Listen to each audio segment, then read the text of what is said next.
Hello दोस्तों, कैसे हैं? उम्मीद करते हैं आप अच्छे से होंगे, स्वस्थ होंगे, मस्त होंगे। मैं नील कुमार सर उपस्थित हुआ हूँ अपने online platform Purvanchal career classes पे लेके जीके की क्लास। आज की जो क्लास है उसमें जो प्रश्नों का संग्रह है वो आपका इस प्रकार से है। आपके स्क्रीन पे इम्पोर्टेंट प्रश्नों का संग्रह है। जो प्रश्न है आज का पहला प्रश्न वो इस प्रकार है। दक्कन के पठार के अधिकांश हिस्सों में किस प्रकार की मिट्टी पाई जाती है? ए काली मिट्टी, बी जलोढ़ मिट्टी, सी लाल मिट्टी और डी आपकी पीली मिट्टी। ये चार ऑप्शन है। पूछ रहा है दक्कन के पठार में किस प्रकार की मिट्टी पाई जाती है। तो आपको पता है, आप जानते हैं कि जो पठार होता है वो आग्नेय शैल से बना होता है और उसी को टूट करके जो मिट्टी बनी होती है वो दक्कन के पठारी क्षेत्रों में पाई जाती है। तो जो आपका ये वहां की मिट्टी है दक्कन के पठार का, उसका जो रंग है वो काला होता है। क्या होता है? काले रंग की होती है। तो वही पूछ रहा है कि दक्कन के पठार में किस प्रकार की मिट्टी पाई जाती है। तो काली मिट्टी पाई जाती है। ठीक है। और ये भी कभी कभी पूछ लेता है कि इसका विस्तार किन किन राज्यों में है। तो इसका विस्तार जो आपका है महाराष्ट्र,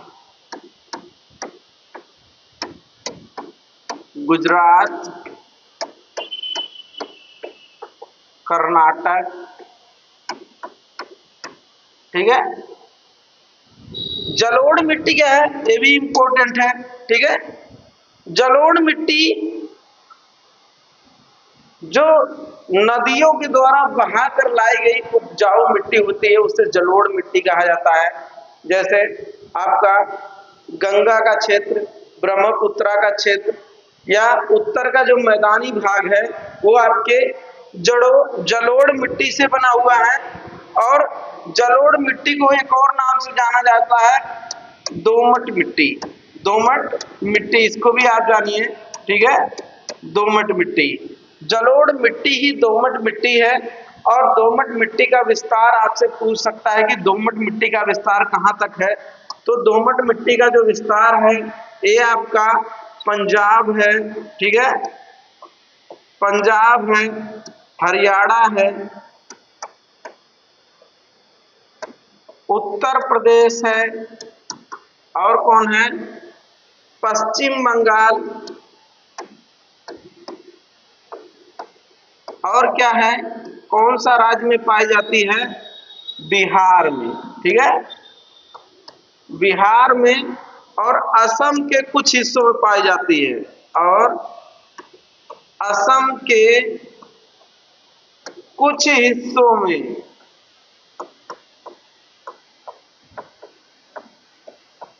क्या पाई जाती है? दोमट मिट्टी या जलोढ़ मिट्टी इसी को कहा जाता है। और भारत की सबसे उपजाऊ मिट्टी भी यही है। कौन सी? जलोढ़ मिट्टी सबसे उपजाऊ मिट्टी है। लाल मिट्टी क्या है? लाल मिट्टी जो आपकी है ये आयरन ऑक्साइड की वजह से इसका जो कलर होता है वो लाल होता है। इसको आप देखेंगे तो उत्तर प्रदेश का बुंदेलखंड जो होता है, उत्तर प्रदेश का बुंदेलखंड। ठीक है। ये वाला एरिया कुछ छत्तीसगढ़ में भी पाई जाती है ये। ठीक है। और पीली मिट्टी ये आपका उड़ीसा में पाई जाती है। ठीक है। छत्तीसगढ़ में पाई जाती है और एमपी के कुछ हिस्सों में पाई जाती है।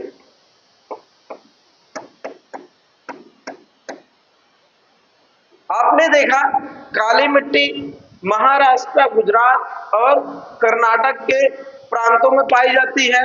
जो जलोढ़ मिट्टी है या दोमट मिट्टी है ये आपका पंजाब, हरियाणा, उत्तर प्रदेश, आपका पश्चिम बंगाल और बिहार, असम के कुछ हिस्सों में पाई जाती है।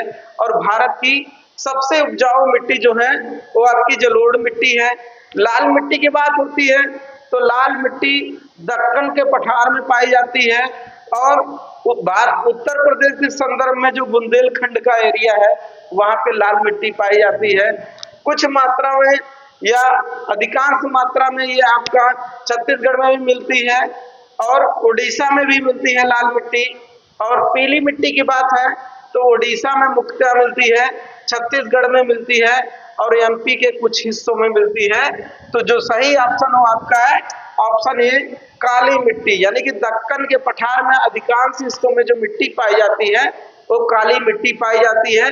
और काली मिट्टी जो है ये कपास फसल के लिए सर्वोत्तम मानी जाती है। ठीक है, कपास उत्पादन के लिए जो काली मिट्टी है सबसे सर्वोत्तम मिट्टी मानी जाती है, सबसे उपजाऊ मिट्टी मानी जाती है। अगला प्रश्न आपका जो है स्क्रीन पे ये रहा, झूम है एक लोक नृत्य, बी एक नदी घाटी का नाम, सी एक जनजाति, डी ऑप्शन कृषि का एक तरीका, ई ऑप्शन इनमें से कोई नहीं। तो झूम क्या है भैया? झूम जो है एक प्रकार की खेती है। ठीक है, एक प्रकार की कृषि का तरीका है जो भारत में मेघालय राज्य में होता है। ठीक है, मेघालय राज्य में किया जाता है। अब देखो इसी को क्या एक और नाम से जाना जाता है, झूम कृषि या स्थानांतरित, झूम कृषि या स्थानांतरित कृषि भी इसी को कहा जाता है। ठीक है, इसमें होता क्या है, इसमें जो पहाड़ों पे जंगल झाड़ियां होती हैं उसको काटा नहीं जाता है, बल्कि उसे लुढ़का के या लटका के उसमें आग लगा दिया जाता है और जला दिया जाता है। और जलाने के बाद जो खाली स्थान होता है उसको गहरी जुताई नहीं किया जाता है, ना ही इसमें रासायनिक खादों का उपयोग किया जाता है, बल्कि जो पौधों या झाड़ियों का जला हुआ अवशेष होता है वही जैविक खाद के रूप में प्रयोग होता है झूम कृषि में।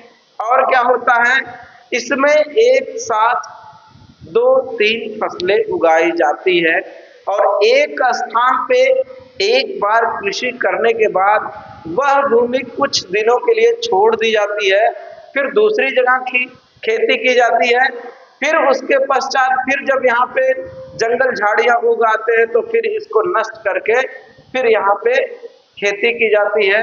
और ये भारत के संदर्भ में ये खेती मुख्यतः मेघालय राज्य में इस प्रकार की खेती होती है, जिसे आपका स्थानांतरित कृषि भी कहा जाता है या ट्रांसफरेबल फार्मिंग कहा जाता है, एग्रीकल्चर कहा जाता है, या फिर आपका स्थानांतरित कृषि इसी को कहा जाता है। झूम एक प्रकार की कृषि या फसल उत्पादन करने का तरीका है। इस प्रश्न का जो सही उत्तर है वो ऑप्शन डी सही है। अगला प्रश्न ये रहा, भारत में किस खाद्य फसल का उत्पादन सबसे अधिक होता है? ए ऑप्शन मक्का, बी ऑप्शन चावल, सी ऑप्शन गेहूं, डी ऑप्शन ज्वार। ये पूछ रहा है कि सर्वाधिक किस फसल का उत्पादन होता है भारत में, तो बी ऑप्शन सही है, चावल का उत्पादन भारत में सर्वाधिक होता है। ठीक है, अच्छा सर्वाधिक होता है ना भारत के संदर्भ में। अगला प्रश्न आपका है ये रहा, चावल उत्पादन की दृष्टि से भारत का विश्व में कौन सा स्थान है? ठीक है, प्रथम, द्वितीय, तृतीय, चतुर्थ। तो आपका जो चावल उत्पादन की दृष्टि से भारत का विश्व में द्वितीय स्थान है और प्रथम स्थान जो है वो चीन का है। ठीक है, चीन का जो कंट्री है या देश है उसका चावल उत्पादन में प्रथम स्थान है विश्व में, और भारत का जो है वो द्वितीय स्थान है विश्व में चावल उत्पादन में। अगला प्रश्न आपका ये रहा स्क्रीन पे, 23 डिग्री सेल्सियस मासिक तापक्रम और लगभग 150 सेंटीमीटर औसत वर्षा वाले क्षेत्रों में सर्वोत्तम फसल किसकी होती है? ठीक है, 23 डिग्री सेल्सियस टेम्परेचर की बात कर रहा है और वर्षा की बात कर रहा है 150 सेंटीमीटर। ठीक है, ये औसत वर्षा वाले क्षेत्र होते हैं और ये मासिक होती है, यानी कि लगभग एक महीने में जो टेम्परेचर होता है वो 23 सेल्सियस होता है और वर्षा जो होती है मिनिमम 150 सेंटीमीटर के आसपास होती है। वो पूछ रहा है किस फसल के लिए उपयोगी है? A option coffee, B option jute, C option चावल और डी ऑप्शन आपका कपास है। ठीक है, तो चारों ऑप्शनों में से जो सी ऑप्शन है ये चावल फसल के लिए सर्वोत्तम होता है, 23 सेल्सियस टेम्परेचर और 150 सेंटीमीटर वर्षा। ठीक है, अगला प्रश्न आपका है ये रहा, भारत में धान्य फसलें उगाई जाती हैं कुल कृषि भूमि का। धान फसल भारत के कुल क्षेत्रफल के कितने हिस्सों पे उगाई जाती है, ये प्रश्न है। ए ऑप्शन 50% भाग में, बी ऑप्शन 60% भाग में, सी ऑप्शन 75% भाग में और डी ऑप्शन 85% भाग में। इसका जो सही उत्तर है वो आपका ऑप्शन सी है। भारत की कुल क्षेत्रफल के 75% हिस्सों में धान की खेती की जाती है।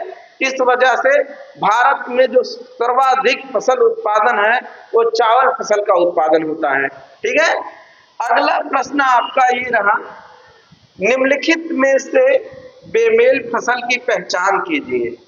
ए रागी, बी ज्वार, सी धान और डी बाजरा। इन चारों फसलों में से बेमेल पूछ रहा है, यानी कि 3 मेल खाते हुए हैं और एक बेमेल है, उसी को ढूंढना है इस प्रश्न में।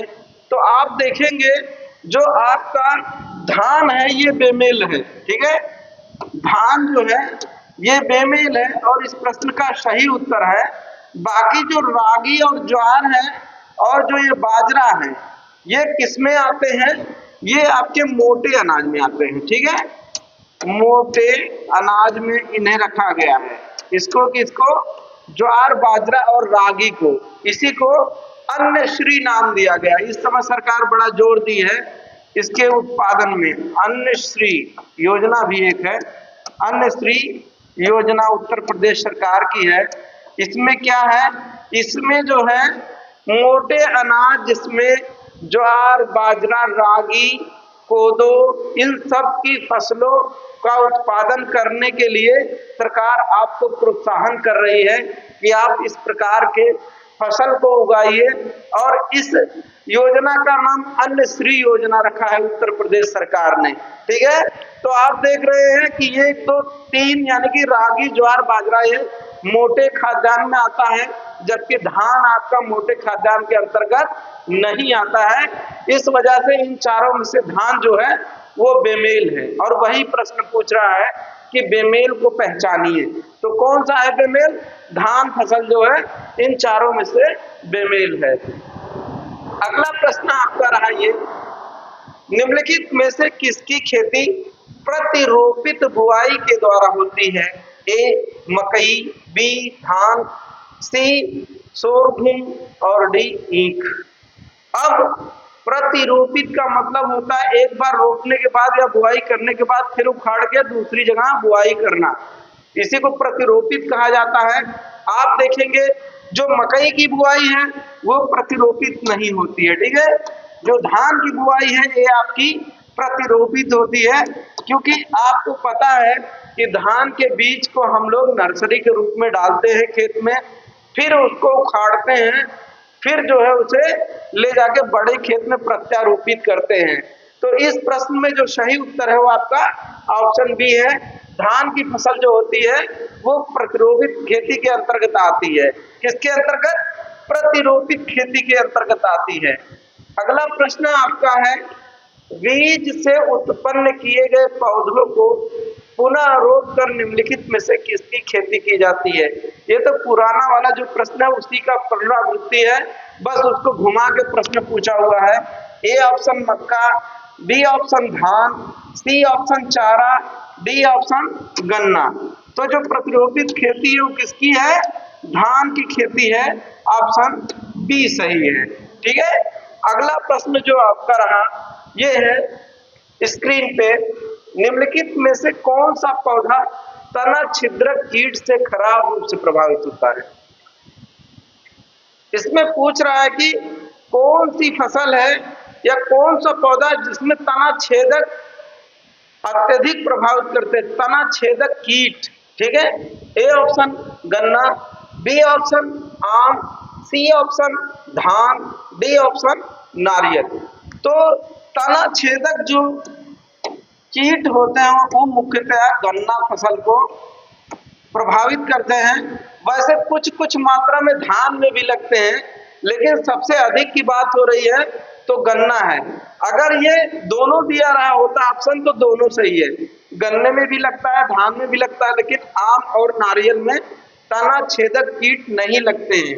ठीक है, लेकिन सबसे ज्यादा की बात हो रही है इन चारों में से सबसे ज्यादा जो तना छेदक कीट है वो गन्ने की फसल को प्रभावित करता है। ठीक है, अगला प्रश्न आपका है,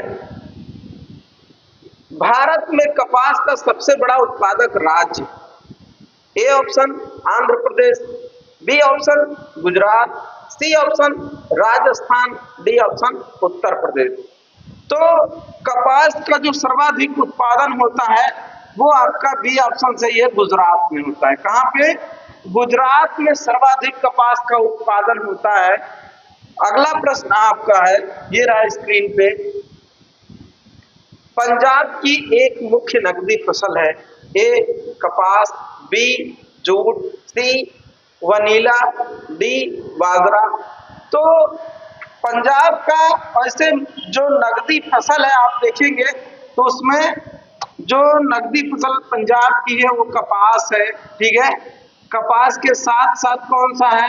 गन्ना है, गन्ना है, मूंगफली है, ठीक है, आलू है। ये सब कहां पे उत्पादित होता है? पंजाब में होता है। लेकिन कपास की बात हो रही, जो इन चार फसल है इन चारों में से जो मुख्य नकदी फसल पंजाब की है वो है कपास। अगला प्रश्न आपका ये रहा, निम्नलिखित में कौन सी फसल मृदा के जल लवणता सहनशील है, यानी कि वाटर सैलिनिटी टॉलरेंट है? ए डेट पाम या खजूर, बी पत्ता गोभी, सी संतरा, डी अंगूर। जो इस प्रश्न का सबसे सही और सटीक उत्तर है वो आपका ये ऑप्शन सही है। खजूर या डेट पाम जो होता है वो जल लवणता सहनशीलता या जल लवणता सहनशील मिट्टी में उगती है। ठीक है, तो आज के प्रश्नों का संग्रह जो रहा वो कैसा लगा आप कमेंट करके बताइएगा, और हमारे official channel Purvanchal career classes को शेयर, सब्सक्राइब, लाइक, कमेंट करना ना भूलिए। मिलते हैं अगले वीडियो में, तब तक के लिए नमस्कार, जय हिंद।